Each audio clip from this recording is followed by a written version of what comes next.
Voici Crime Story, les rendez-vous d'Alfred Hitchcock, racontés par Serge Assauvian.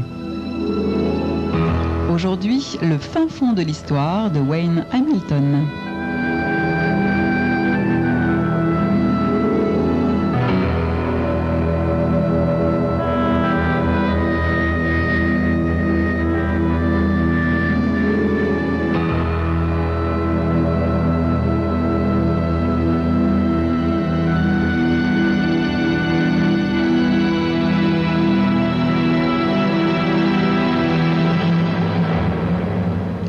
Pourquoi la plupart des gens s'imaginent que si vous possédez beaucoup d'immeubles ou de terres, vous êtes très riche.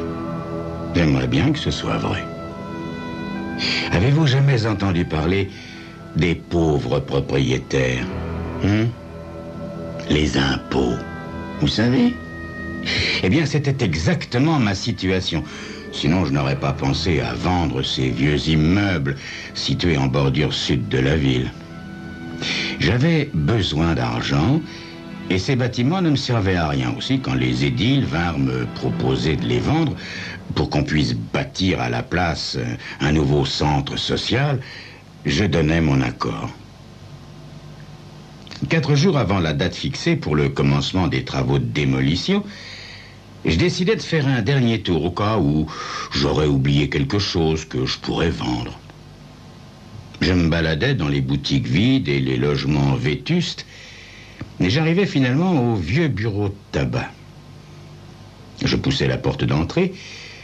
Je m'aperçus que c'était la première fois que j'entrais dans cet endroit. Quand mon oncle Benjamin m'avait laissé ses immeubles en 1962, le bureau de tabac était fermé depuis très longtemps. Et depuis, personne n'avait jamais demandé à le louer, et je n'y avais plus pensé. À l'intérieur du magasin qui sentait le moisi, j'ouvris une porte qui menait à une petite pièce qui devait servir de réserve, et j'entrai.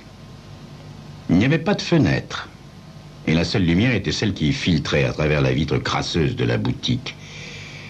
Je jetai un petit coup d'œil aux gravats et aux saletés qui s'y trouvaient, et je me préparais à sortir quand je m'aperçus qu'il y avait une autre petite porte dans le fond. J'avais failli ne pas la voir, car il y avait devant tout un tas de cartons et de boîtes vides. Je ne sais pas pourquoi, je pensais qu'il y avait peut-être quelque objet de valeur derrière cette porte et je décidai d'entrer. Je forçai la porte et tout ce que je vis était le début d'une descente d'escalier et un noir profond. Mais j'étais sûr que je venais de découvrir un vieux cabaret clandestin du temps de la Prohibition. Le courant électrique n'avait pas encore été coupé, et quand je tournais le bouton, une ampoule nue s'éclaira. Je n'avais pas la moindre idée de ce que j'allais trouver en bas. Ce que je vis de l'escalier était absolument incroyable. J'ai eu l'impression que je venais de pénétrer dans un vieux décor de cinéma, car c'était bien une boîte de nuit qu'il y avait dans cette cave, 30 ou 40 ans auparavant. En moins de temps qu'il n'en faut pour le dire, je me trouvais au milieu de la pièce, regardant tout autour de moi. Au moins une douzaine de lustres de cristal pendaient au plafond. Ils brillaient comme des bijoux sales et envoyaient des ombres comme des toiles d'araignée autour de la pièce. Sur les nombreuses tables autour de la salle se trouvaient des verres à whisky et à cocktail maculés de la saleté laissée par les boissons évaporées depuis 35 ans. Il y avait des tas de bouteilles de whisky, de gin et d'autres boissons dont beaucoup n'étaient pas ouvertes.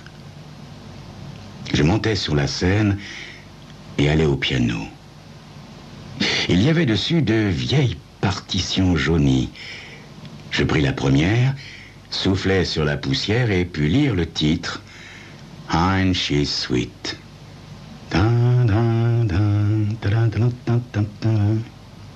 Du point surélevé où je me trouvais, j'examinais ce qui m'entourait et le tableau commença à s'éclaircir. Des choses que je n'avais pas vues au premier abord me frappèrent. Des chaises étaient renversées, une table ou deux était couchée sur le côté. Par terre, des verres et des bouteilles cassées. Je descendis de la scène et parcourus lentement la salle.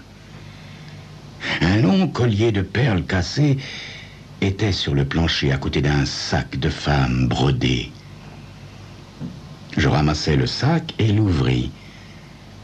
Dedans, je trouvais un poudrier en or, des rouges à lèvres, un petit mouchoir, une pince à billets avec 5 billets d'$1 du modèle ancien, un petit porte-monnaie contenant quelques pièces d'argent, une pièce de $5 en or et un porte-carte qui ne contenait qu'un permis de conduire.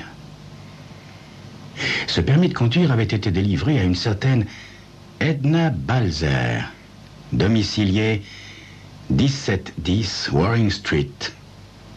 Elle était née le 22 juin 1903. Elle avait les yeux bleus, les cheveux blonds, le teint clair. Je refourrai le tout dans le sac et mis celui-ci dans ma poche. Ça pourrait être amusant d'essayer de retrouver cette femme, si la chose était possible. Tout paraissait maintenant assez clair. Un événement s'était produit, une descente de police probablement, et tout le monde s'était enfui à toute vitesse afin de ne pas se trouver mêlé à un scandale de boîte de nuit clandestine, surtout ceux qui étaient là en compagnie d'une femme qui n'était peut-être ni leur épouse, ni leur fiancée. Mais plus je pensais à cette descente de police, plus quelque chose me troublait. Bien sûr, les descentes de police étaient fréquentes en ce temps de prohibition, mais d'habitude, quelqu'un revenait ensuite sur les lieux. Même quand on les obligeait à fermer, ils revenaient, ne serait-ce que pour récupérer le matériel. Non, je me rendais compte qu'il n'y avait pas pu avoir une descente de police, au moins pour une raison. Les bouteilles étaient intactes et tout le monde sait que lorsque les policiers faisaient une descente dans une boîte clandestine, ils détruisaient toujours toutes les bouteilles d'alcool. Non, c'était autre chose. Mais quoi? Soudain, je vis une autre porte et je me dirigeais vers elle. Cette porte menait à un couloir. Au bout de ce couloir, il y avait 4 autres portes. L'une d'elles menait à une grande réserve et je notais avec joie qu'elle était remplie de caisses de bouteilles de whisky encore cachetées. 2 autres portes allaient à des loges que je décidai de visiter plus tard. Et la dernière porte donnait sur un petit bureau très très joliment décoré, aux meubles recouverts de peluche. Il ne semblait rien y avoir d'important dans cette pièce. Le bureau en chêne massif avait été poussé contre un mur et, pour une raison quelconque, 3 chaises étaient empilées dessus. Une des autres loges était manifestement celle de l'orchestre, car il y avait par terre des partitions et des mégots plein les cendriers. Rien d'autre d'intéressant. Dans la 3e loge, c'était autre chose. Dans un coin, le long du mur, il y avait une malle. Elle était fermée à clé, mais je réussis à l'ouvrir. Au premier abord, il n'y avait pas grand-chose à voir à l'intérieur, et je me demandais pourquoi on s'était donné la peine de la fermer à clé. Aussi étonnant que cela paraisse, elle ne contenait pas de vêtements féminins, non? Seulement des affaires masculines. 2 costumes rayés, une paire de guêtres, quelques chemises de smoking, de luxueux boutons de manchette en or, une épingle de cravate en or incrustée d'un diamant que je découvris plus tard être véritable. C'était tout. Je retournai les boutons de manchette et vis qu'ils étaient gravés au dos.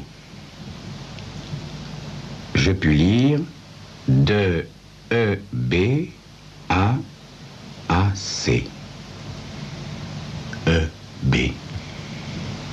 C'était peut-être Edna Balzer, la femme dont j'avais le sac à main. Cela valait vraiment la peine d'essayer de savoir.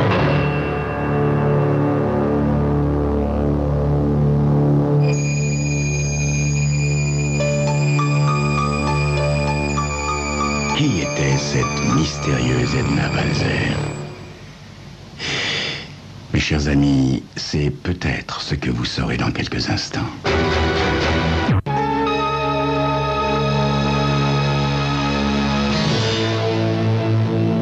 Deux heures plus tard, je décidai d'aller voir à l'adresse indiquée sur le permis de conduire d'Edna Balzer. Je pensais bien qu'elle ne devait plus y être, mais je n'avais rien d'autre à faire, et grande était ma curiosité. La maison n'avait pas l'air mal du tout, en dépit de son air tarabiscoté. La peinture était en bon état, le jardin bien entretenu. Je sonnai à la porte. Une ravissante petite poupée vint m'ouvrir. Et pendant un instant, j'hésitais vraiment à dire que je cherchais une femme qui avait habité là 35 ou 40 ans auparavant. Elle allait me croire fou, mais je lui demandais quand même. Et elle me crut fou. Il se trouva que cette ravissante poupée se nommait Anne-Marie Balzer, qu'elle était la nièce de la femme que je cherchais. Anne-Marie était très gentille et me demanda d'entrer prendre le café. Alors, elle me raconta toute l'histoire, ou tout au moins, tout ce qu'elle en savait. Elle n'avait jamais connu sa tante Edna et avait hérité de son père, le frère d'Edna, cette maison de l'horrible époque victorienne. Edna avait disparu à la fin de 1928 et on n'avait plus jamais entendu parler d'elle. En tant que seul parent, son frère avait reçu la maison quand, en 1935, on avait déclaré sa propriétaire légalement morte, 7 ans après sa disparition. À la mort de son père, Anne-Marie en avait elle-même hérité.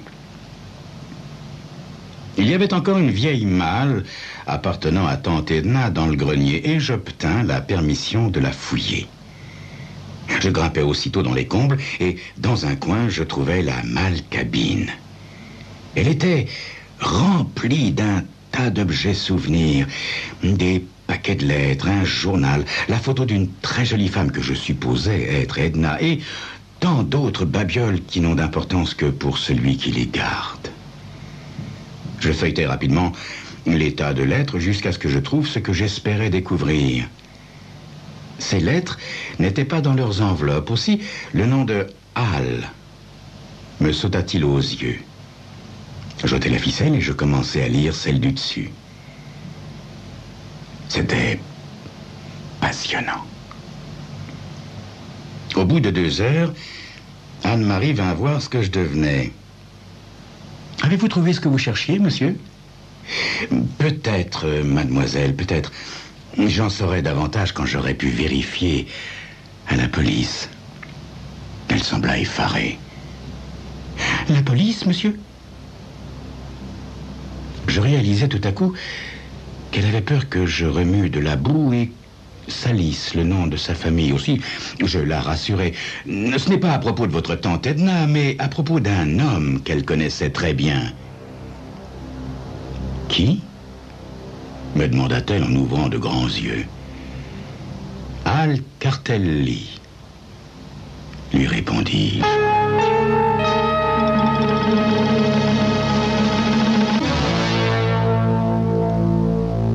La première chose que je fis fut de demander à la police de me permettre de regarder leur vieille liste de boîtes de nuit clandestines. Cela ne donna rien car il n'était fait mention nulle part d'un local de ce genre dans mon immeuble. Nouvelle preuve de ce que ma théorie était juste quand je disais qu'il n'y avait pas eu de descente de police. Les bureaux de la mairie, les archives de toutes sortes occupèrent tout mon temps pendant les 3 jours suivants, jusqu'à ce que je trouve le dossier concernant le bureau de tabac. J'hésitais un moment avant de glisser mon doigt le long de la page pour trouver le nom. J'étais sûr, absolument sûr que ce serait celui d'Al Cartelli. Eh bien, j'avais tort. C'était celui d'Edna Balzer. Aussi étonnant que cela paraisse, Le capitaine de la police se rappelait très bien Cartelli. Il avait pour cela une bonne raison. C'est lui qui l'avait arrêté et envoyé à Alcatraz pour trafic d'alcool et fausse monnaie. L'histoire que le capitaine me raconta était longue, mais très intéressante. Al Cartelli avait été libéré sur parole en 1928, mais il avait commis la faute d'annoncer publiquement qu'il aurait la peau de Mickey Foster, même si c'était la dernière chose qu'il ferait au monde. Mickey Foster était son vieil ennemi, bien évidemment. Cette déclaration se montra prophétique, car, pour autant que l'on sache, c'est la dernière chose que fit Cartelli. Il était bien connu que Mickey Foster avait dénoncé Cartelli et que c'était à cause de lui qu'Al Cartelli était en prison. Aussi, 2 semaines environ après la libération de Cartelli, une voiture noire était brusquement sortie d'une petite rue et une mitrailleuse, par la vitre arrière, avait transformé Foster en écumoire d'époque. Et ce fut la fin de l'histoire. On n'avait plus jamais vu ni entendu parler d'Al Cartelli depuis, bien que le gouvernement ait offert $5000 à qui le retrouverait mort ou vif, non seulement parce qu'il avait tué Foster, mais parce que, avant le meurtre, il avait mis en circulation de la fausse monnaie pour une somme considérable. La suite de l'histoire, je pouvais l'imaginer facilement. La police est aux trousses de Cartelli, elle se rapproche, il court au club et dit à Edna ce qui arrive. Elle se précipite dans la salle et annonce à tout le monde qu'il va y avoir une descente de police. Ils sortent tous précipitamment, renversant les tables, les verres, les tabourets du bar. Que font-ils? Où vont-ils? Que sont-ils devenus? Al et Edna. Autant de questions qui restent sans réponse. Dans toute cette histoire, pour moi, la chose agréable était Anne-Marie. Si je n'avais pas trouvé le sac d'Edna, je ne l'aurais peut-être jamais rencontrée. Bien entendu, quand tout fut bien clair dans mon esprit, je lui racontais ce que je savais, et elle fut fascinée d'apprendre qu'elle était parente d'un gangster célèbre du temps de la Prohibition. Finalement, le jour où les démolisseurs devaient commencer les travaux, je décidai que je devais montrer l'endroit à Anne-Marie. Nous nous frayâmes un chemin jusqu'à la petite porte et je l'ouvris. Nous n'avions pas de lumière, mais j'avais apporté ma torche électrique et Anne-Marie en avait une aussi. Je lui fis visiter les lieux en lui montrant différentes choses. Dans la pièce d'habillage du fond, la malle était partie, car je l'avais donnée au théâtre amateur local, mais je lui montrais son emplacement. Puis, d'un geste théâtral, je sortis de ma poche les boutons de manchette, l'épingle de cravate, la pince à billets et la pièce en or. J'avais toujours pensé, depuis que j'avais fait sa connaissance, que je lui donnerais ces objets. Mais je voulais le faire dans le lieu où je les avais trouvés.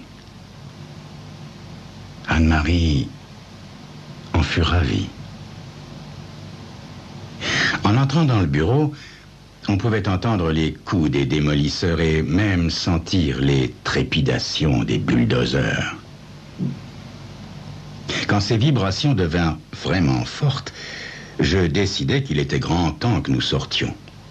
Dans un immeuble aussi vieux, qui sait ce qui pourrait arriver. De toute façon, des morceaux de plâtre commençaient à tomber et nous nous précipitâmes vers la sortie. Je crois que ce fut le curieux bruit de craquement qui nous fit nous arrêter et revenir sur nos pas. Une partie du mur s'ouvrait lentement et nous réalisâmes tout à coup qu'en fait, ça n'était pas un mur, mais une porte secrète. Nous restâmes fascinés en regardant l'ouverture s'agrandir à chaque trépidation. Au bout d'un moment, nous nous dirigeâmes vers l'entrée. Je passais le premier, mais quand j'eus plongé ma torche vers l'intérieur, Je m'arrêtai brusquement et me retournai vers Anne-Marie. Je devais avoir l'air terrible, car elle faillit crier. « Sortons vite d'ici, Anne-Marie !» dis-je, et je pris son bras pour l'entraîner vers la porte. Dehors, elle se tourna vers moi, mais avant qu'elle ait pu me dire quoi que ce soit, je me précipitai vers la cabine téléphonique la plus proche. J'ai eu la chance d'obtenir immédiatement le capitaine de la police et la rue ne tarda pas à être envahie.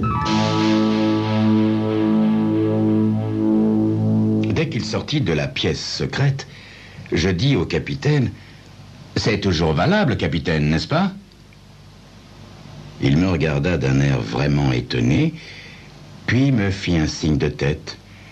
« Autant que je sache, oui, monsieur, c'est toujours valable. » « Tant mieux, capitaine. Tant mieux. » Il ne restait pas grand-chose de l'homme et de la femme. 40 ans, c'est long pour un corps humain. Mais la cravate au monogramme, AC, rendait l'identification facile et les examens prouveraient certainement que le corps de la femme était bien celui d'Edna Balzer. Quand on les enleva, je regardais de nouveau dans la pièce secrète où un des policiers ramassait des centaines de milliers de dollars répandus dans tous les coins de la pièce. Ce qui était arrivé à l'époque était maintenant plus qu'évident. Le coffre-fort du bureau n'était là que pour la frime, pour tromper les gangs rivaux ou des cambrioleurs éventuels. L'argent se trouvait en fait dans cette pièce secrète qui était construite comme une chambre forte. Edna et Al Cartelli avaient pensé que la police était à leur trousse. Leur seule chance de s'en tirer résidait dans le contenu de la chambre forte. Assez d'argent pour vivre jusqu'à la fin de leur jour dans un autre pays. Ils l'avaient donc ouverte en vitesse, s'y étaient précipités pour prendre l'argent sans s'occuper des précautions de sécurité.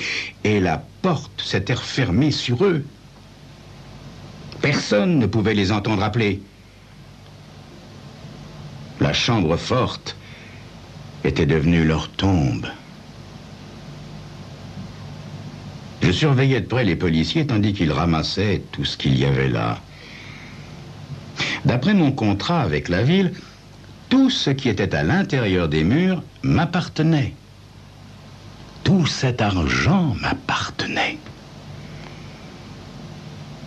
Du coin de l'œil, j'aperçus un billet de 10 $ que les policiers avaient oublié.